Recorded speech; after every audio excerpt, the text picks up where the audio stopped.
Yes, I am related to him. So si Jorge, si Bocobo is my great-grandfather. So I'm sure marami heard of the name because of the street in Ermita, Manila. Quite prestigious name and something that syempre you have to live up to. May konting pressure, especially when I went to UP. Sasabihin nila, "Oy, related ka ba?" Until now, but yung one of those things that inspires me to do better with my work is syempre we need to protect also the name na Jorge Bocobo. So, Serbisyong Malasakit is really rooted dun sa belief ko that everyone has good in them and everyone has a aspiration na gumanda yung barangay and not only the barangay, the city. So parang if you show them malasakit, then hopefully they'll return that malasakit then. My heart really is to serve. We work closely with yung BGC authorities to really have a nice programs here in sa peace and order, sa traffic, and then yun nga following and then we respect each other. No, we don't, kahit yung mga businesses dito has to have a approval for BGC and vice versa. So, and even sa traffic, yung mga ating mga marshals, no?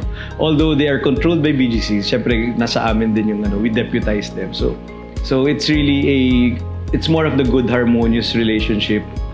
But more than that also, it's yung business-friendly policies ng ating city. No, ever since naman we were and we value yung aming mga stakeholders dito, and we make sure that the taxes that come in are used properly, and we report that to them. I'm one of the first barangays who digitized our clearances and permits. You can actually go online and then apply, pay, and then get your permits online. No, one of the first. So we partnered before with yung gumawa na system, and then with PayMaya before, Maya na yata ngayon. But it's still ongoing. It's one of the things na although yung mga Pinoys are really until now nandun pa rin sila sa personally going, but at least they have that option to go online and pay and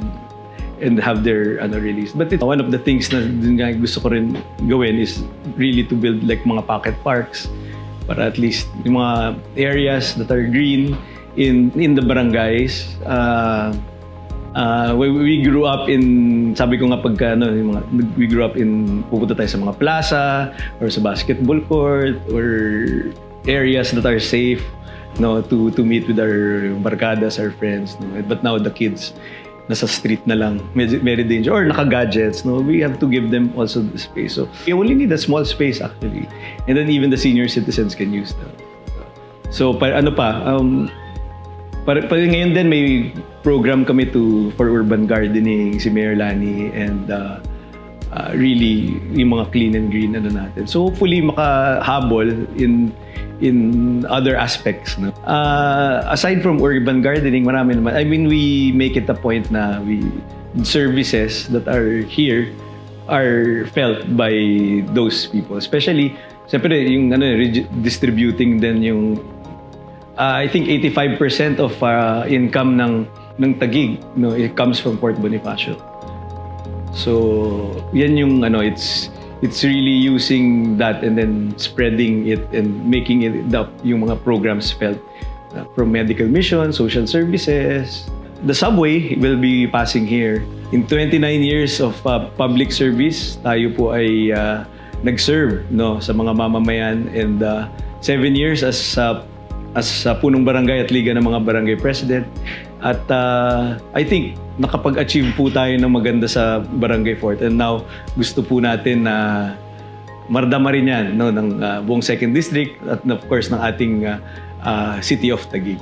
So to League Magazine, maraming salamat for the opportunity to be able to share my life, to share my service, share my advocacy, and looking forward to more collaborations with you. And I honor you because kayo po ay talagang, kumbaga nasa service din kayo, nagsaserve din ho kayo dahil you are getting yung ating venue, merong instrument ang ating mga public servants, no, to be able to air out kung ano man yung mga programa nila at least malaman po ng ating mga mamamayan. So keep up the good work, League Magazine, and maraming salamat. God bless po sa inyo.